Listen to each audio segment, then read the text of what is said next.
প্রিয় শিক্ষার্থী বন্ধুরা, অনলাইন ক্লাসে তোমাদেরকে স্বাগতম। আশা করি সবাই ভালো আছো। আজ আমি নবম দশম শ্রেণীর বাংলা পাঠ্য বই থেকে কবি মাইকেল মধুসূদন দত্তের কপোতাক্ষ নদ কবিতাটি নিয়ে তোমাদের সাথে আলোচনা করব। তাহলে এসো বন্ধুরা, প্রথমেই আমরা কবি মাইকেল মধুসূদন দত্ত সম্পর্কে জেনে নিই। মাইকেল মধুসূদন দত্ত জন্ম 1824 খ্রিস্টাব্দ 25 জানুয়ারি যশোর জেলার সাগরদাড়ি গ্রামে। 1842 সালে তিনি খ্রিস্ট ধর্মে দীক্ষিত হন।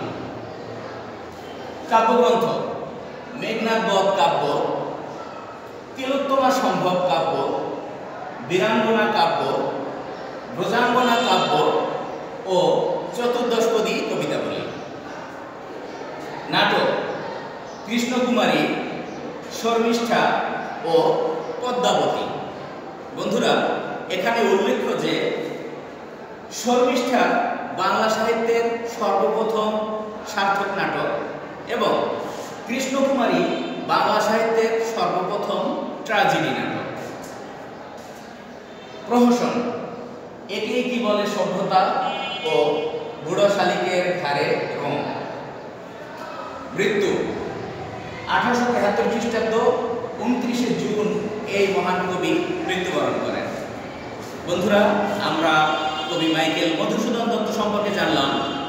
এবার আমি কপোতাক্ষ নদ কবিতাটি আবৃত্তি করছি।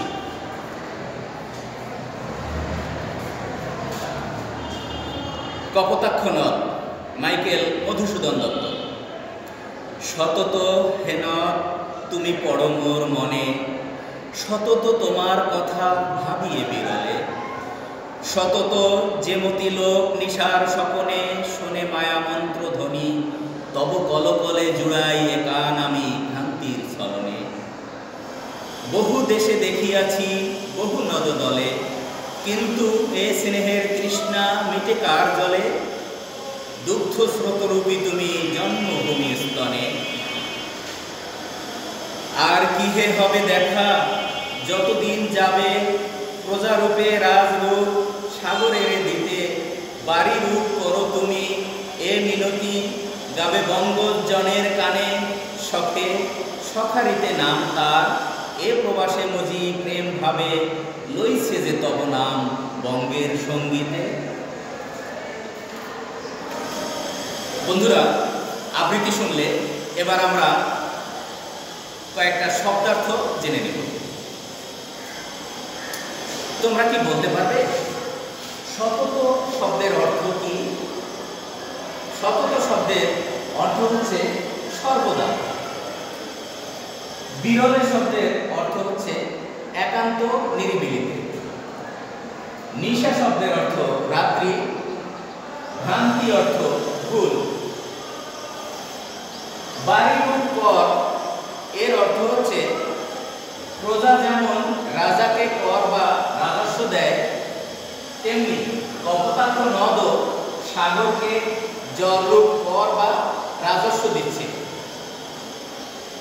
চতুর্দশপদী কবিতা, ইংরেজিতে একে বলে সনেট এবং বাংলায় বলে চতুর্দশপদী কবিতা। আজকে আমরা কবি মাইকেল মধুসূদন দত্তের কপোতাক্ষ নদ কবিতাটি আলোচনা করছি। এটিও কবির একটি চতুর্দশপদী কবিতা। কবি মাইকেল মধুসূদন দত্ত বাংলা সাহিত্যে দুটি নতুন ধারা প্রবর্তন করেন। একটি হলো সনেট এবং অপরটি অমিত্রাক্ষর ছন্দ। সনেট ইতালিয়ান শব্দ সনেটো, যার বাংলা অর্থ মৃদু ধ্বনি থেকে শব্দটি এসেছে। সনেট হলো এক ধরনের মন্ময় কবিতা। একটি মাত্র অখণ্ড ভাব কল্পনা বা অনুভূতি কণা যখন 14 অক্ষর সমন্বিত চতুর্দশ পংক্তিতে একটি বিশেষ ছন্দ রীতিতে আত্মপ্রকাশ করে, তখন তাকে সনেট বলা হয়। তবে কখনো এটিতে 18 অক্ষরও ব্যবহৃত হয়। ইতালিয়ান কবি পেত্রাক এই সনেটের জন্মদাতা। বাংলা ভাষায় প্রথম সনেট রচনার কৃতিত্ব কবি মাইকেল মধুসূদন দত্তের। তিনি এই সনেটকে চতুর্দশপদী কবিতা, চতুর্দশপদী নাম দিয়েছিলেন। সনেট বা চতুর্দশপদী কবিতার প্রথম ৮ চরণের স্তবককে অষ্টক এবং পরবর্তী ৬ চরণের স্তবককে ষষ্ঠক বলে। অষ্টকে মূলত ভাবের প্রবর্তনা এবং ষষ্ঠকে ভাবের পরিণতি থাকে। চতুর্দশপদী কবিতায় কয়েক প্রকার অন্তমিল প্রচলিত আছে, যেমন প্রথম ৮ চরণ ক খ খ ক, ক খ খ ক, শেষ ৬ চরণ ঘ ও ঘ ও চ চ। বন্ধুরা, তোমরা সনেট সম্পর্কে জানলে, চতুর্দশপদী কবিতা সম্পর্কেও জানলে। সনেট এর বাংলায় চতুর্দশপদী কবিতা, অর্থাৎ কবি মাইকেল মধুসূদন দত্ত